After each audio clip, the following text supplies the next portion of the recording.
Adelante, por favor, con Esteban Moctezuma. Tres cosas, como ya explicó la secretaria Graciela Márquez, no vamos a regresar a clases hasta que sea seguro para nuestras niñas y niños y la comunidad escolar.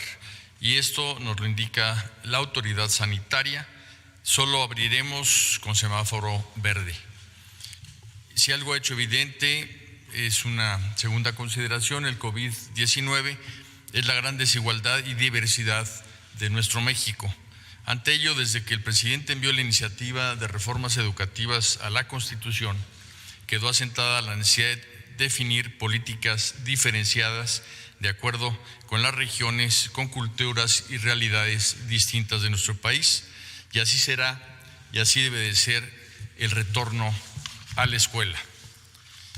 Tercero, Aprende en Casa es seguido por 8 de cada 10 maestras y maestros y por 9 de cada 10 alumnos, de manera que se está trabajando en casa. Y además el ciclo escolar 19-20 está asegurado, como lo hemos expresado en anteriores ocasiones. Al inicio de esta Jornada Nacional de Sana Distancia, ya se habían cursado entre el 73 y el 80% de los contenidos educativos correspondientes al ciclo en curso.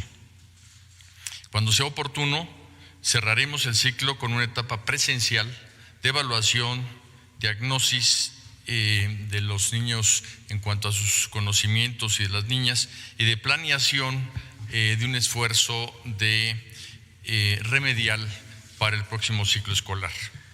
No bajemos la guardia, la salud de nuestras niñas, niños, adolescentes y jóvenes es lo más importante. Su educación está asegurada y por ello estamos trabajando con todo nuestro empeño y dedicación. Doctor Manuel Gil Antón, le agradezco mucho, profesor del Colegio de México, que nos puede ayudar a interpretar sobre este regreso a la nueva normalidad, como lo ha dicho el presidente, y hacer énfasis, desde ayer lo está diciendo el presidente y además tiene razón, es una nueva normalidad, no vamos a volver a lo que conocíamos. ¿Cuál es su recomendación o qué ve usted, porque creo que todavía no está claro que sea a nivel nacional este regreso, doctor? Buenos días. ¿Qué tal? Muy buenos días. Empezaría diciendo una cosa que quizás nos ayude a todos, y es que no se puede regresar a lo nuevo. Entonces hay un equívoco al decir que vamos a regresar a la nueva normalidad. Es casi que una imprecisión que indica el enorme riesgo de que tenemos de regresar a la normalidad anterior, porque solo se puede regresar al pasado. A mí me parece muy importante señalar esto, ¿no? Se va a hacer un eslogan, regresar a la nueva normalidad, si el programa no se regresa. Y ese es, a mi juicio, la guía que en este momento voy a tener para compartir con ustedes en materia educativa. Por ejemplo, regresamos a la nueva normalidad si volvemos a las escuelas que tenemos, muchas sin agua, muchas sin servicios higiénicos, muchas en condiciones de hacinamiento excesivo en los salones. Es decir, si fuésemos a una nueva etapa de normalidad, ¿no? Si fuese una nueva etapa, probablemente la SED debería decir, mire, de aquí a que se pueda regresar a clases, dado que regresar a clases es en la zona verde, digamos, del semáforo, vamos a hacer un trabajo intenso, dado que se abrió la industria de la construcción, para hacer adecuaciones, que no falte en ninguna escuela agua, en ninguna escuela falte baños, en ninguna escuela haya hacinamiento, ¿no? Me preocupa a mí mucho que entiendo muy bien, perdón, que tengamos que balancear salud con economía y con vida social, sin duda, porque la vida social y la economía también impactan a la salud. Y en ello creo que no hay otra más que seguir con todo detalle y bien lo que indique la Secretaría de Salud.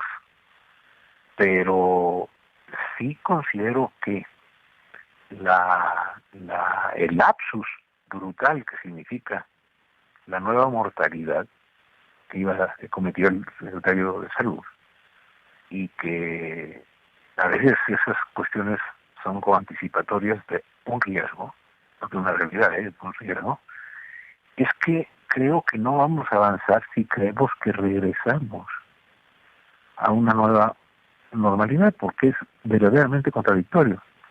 Más bien pensemos, ¿cómo hacemos para, críticamente, pensar el retorno a las actividades escolares presenciales con un aprendizaje fuerte que, para mi juicio principal, es: no podemos seguir en este país con estos niveles de desigualdad, con esos niveles de deterioro de las instituciones públicas, de salud, educativas, etcétera. Es mi primera reacción, Luis. O sea, me acabo de escuchar la conferencia, como casi todos nosotros, y sí me pareció alentador, porque tengo confianza en la orientación de la Secretaría de Salud, pero no quiero señalar esto, y un aspecto que sí me pareció relevante y que me gustó sinceramente, y es que el secretario Moctezuma dice que se regresará y habrá una fase de evaluación diagnóstica, no para calificar, sino para preparar o para establecer procesos de fortalecimiento y remediales en adelante. Eso es muy bueno. No vamos a regresar para evaluar en el sentido de calificar, sino al regresar vamos a ver cómo estamos. Y quizá el tercer comentario es: yo no sé de dónde sacan que 9 de cada 10 profesores están en el proceso de aprender en casa, o 9 de cada 10 alumnos y 8 de cada 10. Esas estadísticas son, a mi juicio, absolutamente innecesarias, porque creo que lo que hay que hacer es simplemente decir: estamos intentando avanzar en modalidades adecuadas para conservar actividades de aprendizaje y no ser triunfalistas. No es cierto que el aprende en casa esté siendo un éxito, está siendo una búsqueda. ¿Por qué celebramos lo que ignoramos? Y aplaudo que el aprende en casa haya sido un intento de que hubiese en las casas espacios adecuados, cortos, suficientes, pero sólidos de continuar el aprendizaje. Sin embargo, todos sabemos que en muchos casos lo que se filtró en vez de aprender en casa es la escuela en casa, a través de la invasión de la tarea como esa actividad mecánica que atarea y ataranta y atolondra, ¿no? Y montones de controles burocráticos para que el profesor tomara la foto, que recogiera la foto que le mandaba la mamá de que había hecho la tarea, y para que entonces el profesor la mandara antes de las 2 de la tarde al director, porque el director antes de las 3 tenía que mandar al supervisor, y el supervisor. Pura estupidez. Absoluta. Y ojo, estupidez no es un insulto. Se define en la Real Academia de la Lengua como una enorme torpeza en comprender las cosas. Pues, Hemos tenido un sistema de ese tipo. Perdona, Luis. no, ¿cuál sería la recomendación para los estados, para Sonora, por ejemplo, en esto? Porque no Sonora está en amarillo. ¿Qué quiere decir esto? Bueno, según lo que hoy escuchamos todos, pues están en una condición mucho mejor que, por ejemplo, que en la que estoy yo acá en la Ciudad de México, ¿no? En que están los contagios muy, muy duros, ¿no? Yo considero que la situación si yo viviera en un estado, en una situación en que se califica por la autoridad sanitaria como previo a la apertura amplia, yo lo que creo es que hay en los estados, en esa situación que comenzó ahora, habría que aplaudir eso y extremar las medidas de sana distancia, de tal manera que la evolución sea hacia la fase verde, y no el retorno a la naranjada y menos a la roja, ¿no? Yo, como imaginándome sonorense, que para mí sería un honor, y diría, yo estaría muy atento a lo que indiquen las autoridades y haría caso. Ujú. Pero quiere decir que vamos a regresar, ¿podemos regresar el 1 de junio a las actividades? Solamente que a las escolares, solamente que estemos en la zona verde, Dios, en la etapa, en la luz verde Muy bien. del semáforo, Entonces, ¿no? mientras la luz amarilla sonora debe entonces sujetarse, doctor, a la educación en línea todavía. Sí, Sí, es lo que yo entendí. Y sí, bueno, en ese sentido, con todas estas cuestiones que comentábamos antes, ¿no? claro, tomando en cuenta que no va a ser, digo, como usted lo está interpretando, yo también coincido, no se puede regresar a donde nunca se ha estado, ¿no? Vaya. Yo creo que eso es verdaderamente espeluznante. Es un signo de un equívoco grande que tiene el país. Ese sería nuestro peor error, no haber aprendido nada si regresamos a donde nunca estuvimos, porque es regresar a donde nos imaginamos que estamos. Es por eso que es tan importante llamar la atención a que no, vamos a regresar, no a la nueva normalidad, sino que vamos a volver a una situación, en el caso escolar, en la que es imperioso mejorar. Empezando por, doctor, para concluir. Yo diría así, elementalmente, si si el Estado mexicano no puede garantizar que dentro de un mes no habrá ninguna escuela a la que le falte agua, jabón y gel antibacterial para que los niños puedan lavarse las manos, si en un mes no podemos garantizar absolutamente al notario público, nacional y extranjero, que no hay ninguna escuela mexicana a la que le falte lo mínimo que es agua, entonces no tenemos remedio. ¿Y cuántas escuelas están sin agua en el país? ¿Hay alguna estadística? Se hablaba de 30% como agua corriente, ¿no? A lo mejor hay algunas que tienen agua porque los papás o los niños la llevan en botes. Ujú.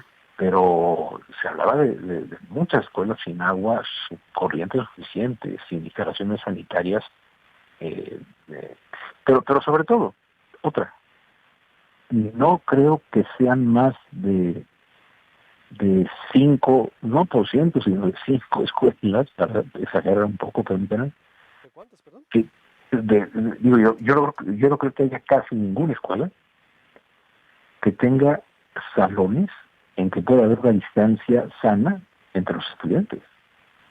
Nuestros salones, por más amplios que sean, tienen casi todos una buena, ese dato no lo tengo, pero casi todas las imágenes que tenemos de las escuelas son pupitres dobles. Claro. Y Entonces, ahí, a ver, es ¿qué muy hacemos? importante por los tiempos, perdón, doctor. O sea, usted me ¿No? quiere decir, y yo estoy de acuerdo, que se tiene que garantizar el regreso a clases con agua, que todas las escuelas tengan agua, jabón, gel antibacterial, una infraestructura adecuada de baños y con sana distancia en los pupitres también, en los salones. Eso sería imposible porque no hay manera de reconvertir los salones a que todo esté a metro y medio cada uno. Pero entonces lo que sí nos obliga es a pensar cómo regresamos, no todos al mismo tiempo. Un salón que tiene 30 estudiantes, 30 alumnos o alumnas, podría decir, bueno, a ver, un día 15, otro día 15. Será latoso, pero ¿vamos a volver en serio o vamos a regresar al hacinamiento general que tiene la escuela mexicana? ¿No? Es decir, yo lo que decía es que fundamentalmente asegurar que nunca falte agua y que eso no sea porque los papás y los maestros lo procuran, sino porque el Estado mexicano se compromete a hacerlo sin ningún costo, sin que salga un solo centavo de parte de los padres. Ujú. Esa es Pues como estoy de la acuerdo. idea, ¿no? Estoy de acuerdo con usted que el regreso a clases en escuelas de México debe asegurar en cada plantel por lo menos eso, por lo Sí, menos. Es decir, sí, para sí, asegurar que la pandemia no se va, si no se asegura eso, si una escuela no tiene esas condiciones mínimas, no tiene caso que vuelva. claro que no. Es decir, sería digamos, seguir, no solo no tiene caso, seguir responsable, ¿no? Y no podemos hacerlos guajes, no podemos hacer de cuenta, así como no podemos hacer de cuenta que 9 de cada 10 profesores y doctores están felices con el programa de Aprender en Casa, cuando tenemos mucha evidencia de que están teniendo problemas y búsquedas. Es más sencillo decir hay búsquedas en vez de hacer fiestas. ¿Cuántas escuelas estarán así, dice usted? ¿El 30% de cuántas en México? ¿Cuántas son en totalidad en datos duros?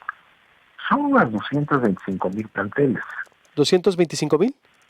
Sí, ahorita olvido si son 225 o 265,000, porque a veces hay planteles, pero los planteles son 2 escuelas, dado que en la mañana es una y en la tarde es otra en el mismo sitio.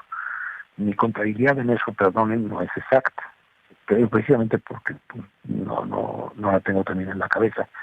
Pero hablamos de al menos 200,000 instalaciones, ¿no? 200,000. Si suponemos que tenemos el 10% de ellas en problemas, Muy bien. estaríamos hablando de 20,000. Es el aproximado. Doctor, pues un placer en verdad, muy pero muy importante lo que dice usted. Ojalá lo atiendan las autoridades. Le mando un abrazo y estamos en contacto. Muy buenos días. Muchas gracias, saludos a Sonora, mucho ánimo. Igualmente, le recuerdo suscríbase al canal de YouTube de Proyecto Puente. Usted nos puede ver desde las 6:30 de la mañana. Se va a YouTube, le pone Proyecto Puente y listo. Vaya declaración del doctor y tiene toda la razón. Vuelvo con el secretario del Trabajo.